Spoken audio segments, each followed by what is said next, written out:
All right. I'm going to turn these jars around so you can see what's happening. Remember, A is on your left. All right, I'll put cap A in liquid A. I'll put cap B in liquid B. And you should be able to see that cap A floats and cap B sinks. All right. So the problem to be solved is, why does cap A float in liquid A, but cap B sink in liquid B?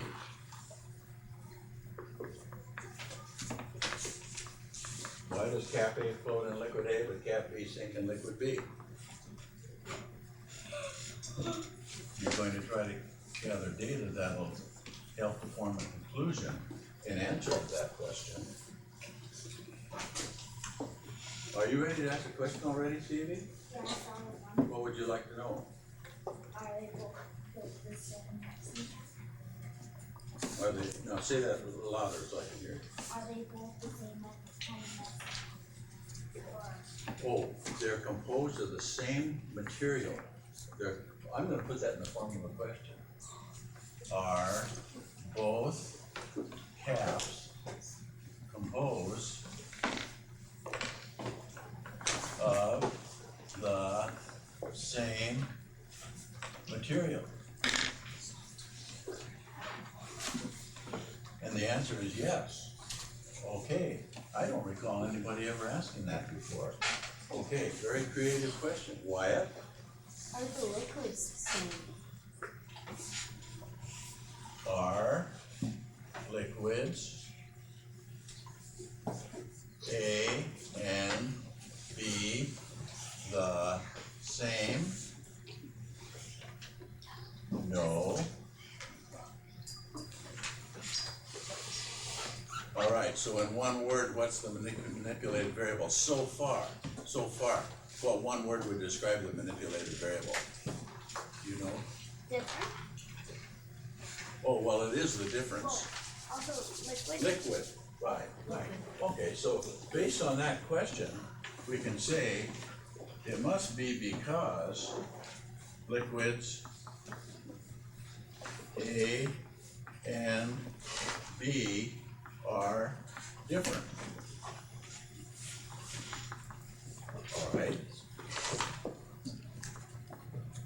So it's valid, it's reliable. Who can give me one reason why we can call this valid? Give me one reason why we can call this valid, Emily. Because nothing shows that it's false. It's not refuted by the data, but it is what by the data? What's the word? It is what, Jessica? False. What's the word, Emily? It's from the data? You know? Would it be like approved?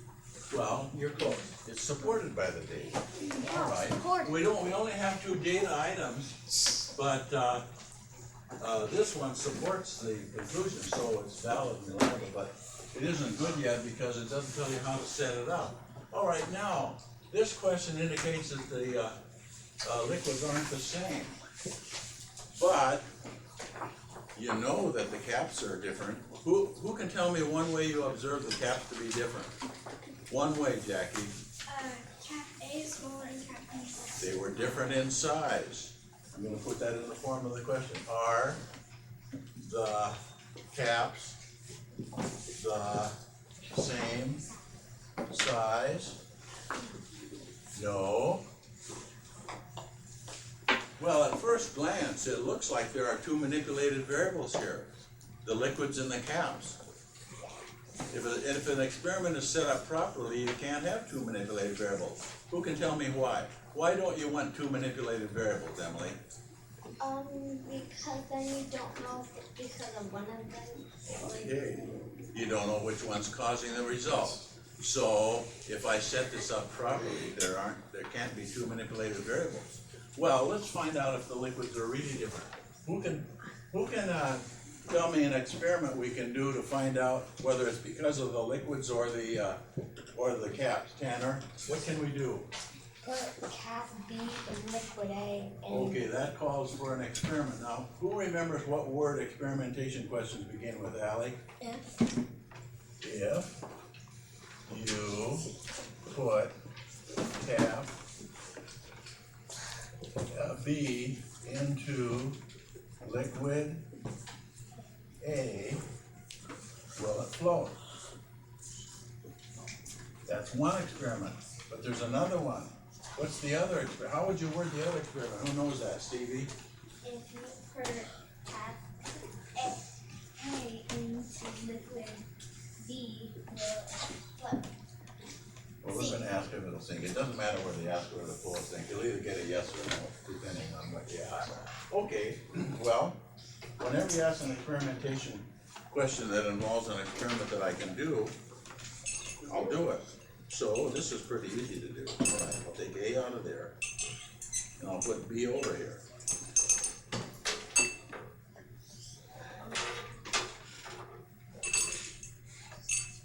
Does it float? Yeah.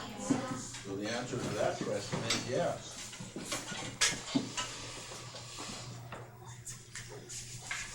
All right. Now I'm going to put cap A into liquid B. Raise your hand if you think it's going to float. Raise your hand if you think it's going to sink. Well, I can tell that you've just done some thinking. You observed what B did over here, and you're concluding that A will do the same. Okay? It looks like you were all wrong, right? All right, now I'm going to have you vote on whether this is happening because of the liquids, because of the caps, or because of both. Think about it. You're going to have to vote on one of those choices. How many think this is happening because of the liquids? How many think it's happening because of the caps? How many think it's happening because of both? Well, it would appear that it's happening because of both, and that we have two manipulated variables. But we can't have two manipulated variables if I set it up properly. Okay, I tricked you. When I put A in here, I tricked you.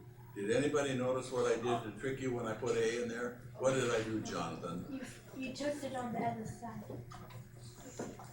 I'm not sure that I understand what you mean. Can anybody express it a different way? What did I do, Tanner? You turned it over. Well, you're on the right track too. Did anybody up here close notice what I did? To trick you? What did I do, Emily? Would it be because you dropped B? Okay, you're all on the right track. I set A in there gently. Now, because I set it in there gently, it's acting like a kind of thing that always floats. What kind of thing always floats? What's something that always floats? A boat. A boat. It's acting like a boat. Okay. Well, if this is the water in Puget Sound, and this is a big freighter out in Puget Sound. Most of you should have seen a freighter either in person or in the movies.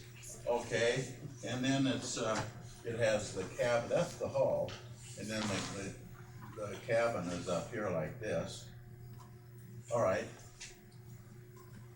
What most of you may not know is that the hulls of freighters are made out of iron. All right, a nail is made out of iron too. When you throw a nail in the water, does it float or sink? It floats. Who's seen a nail float? Raise your hand if you've seen a nail float. You've seen a nail float? Yeah. If you mind. How many of you have seen a nail float when you threw it in water? Okay. Nobody. I guess I didn't make myself good.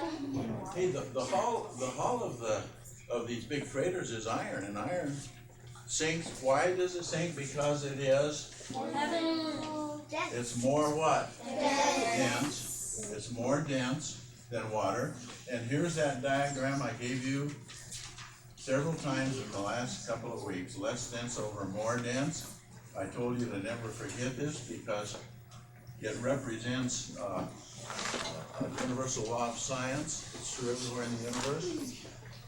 If that, now, when we were doing the egg focuses, this line stood for water or a solution of sugar or salt in water. And the egg floated in the one that was more dense.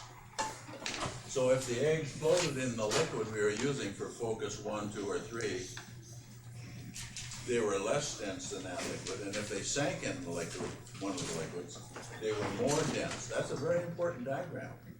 All right. Well, why does a ship float normally? Why does a ship normally float? Who can explain it scientifically? Why?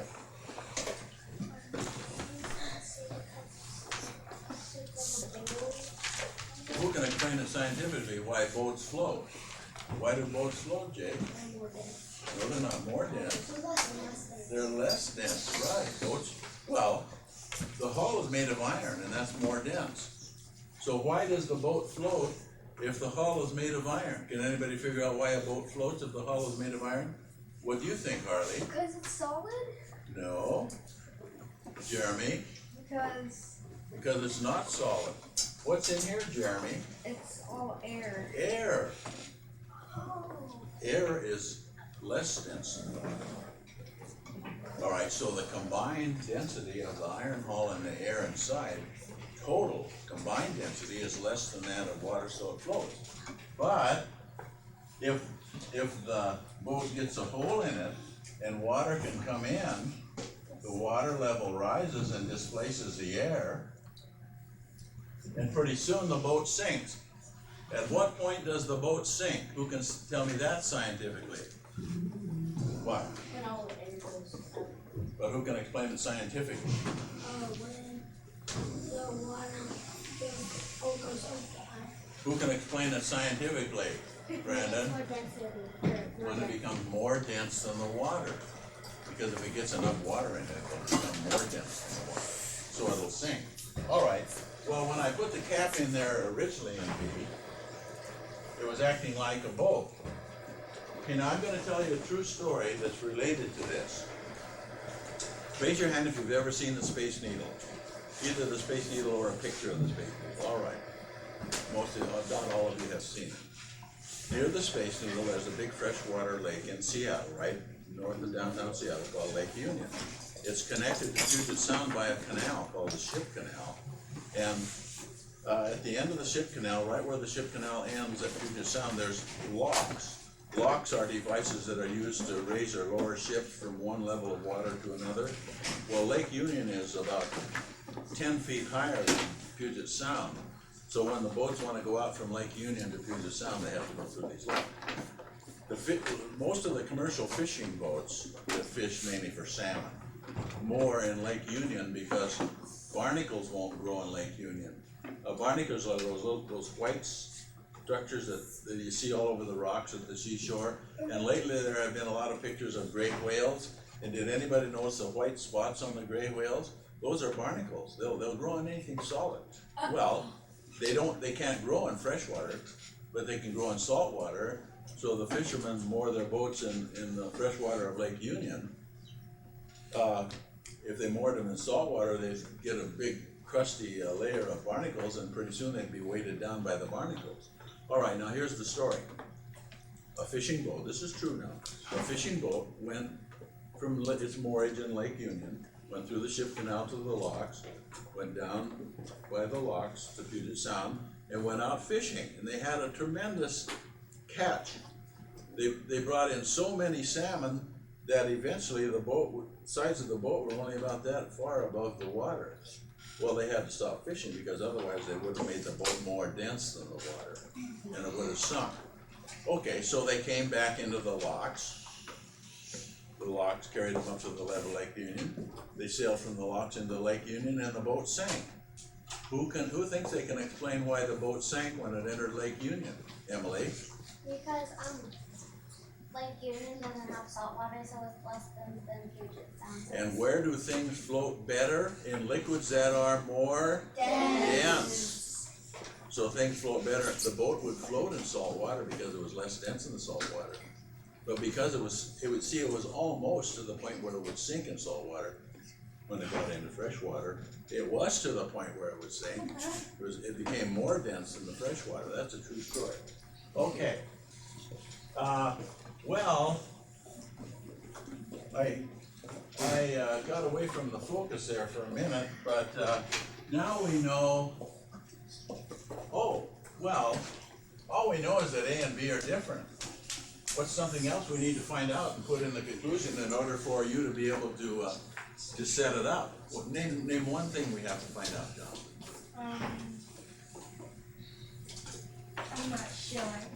What one thing, Tanner? Does A contain only water? We have to find out what's in the liquid, and he started a very good way. I'm not going to start exactly that way. Does A, we know we're talking about the liquids now, so I'm not going to write liquid. Does A contain any water? Yes. All right. What should the next question be? Next question, Jeremy. Does B contain any water? Does B contain any water? No. Well, this confirms the conclusion so far. This confirms that they're different. What's the next thing we have to ask about A? Next question about A, what should it be, Stevie? Does A contain Only water. That word only is very important. Yes. All right. So we know that A is only water. Is B only water? No. How do you know it isn't only water? How do you know that B isn't only water, Jeremy? Because it doesn't have any water. If it doesn't have any water, it can't be only water. First graders couldn't understand that logic, but fifth graders can. All right. So now we're ready for question number 9. Does B contain any blank? Yes. All right. Now you already know some things about it. You know that it's a clear, colorless liquid. All right. You should also be able to figure out something about its density. If this is water and this isn't water, by noticing what happened when I was manipulating the caps, somebody ought to be able to tell me something about the density of this liquid. Can anybody figure that out? How does the density of this liquid compare with water? What do you think, Tanner? It's more than, less than. How do you know it's less dense, Tanner? Because the stuff won't fit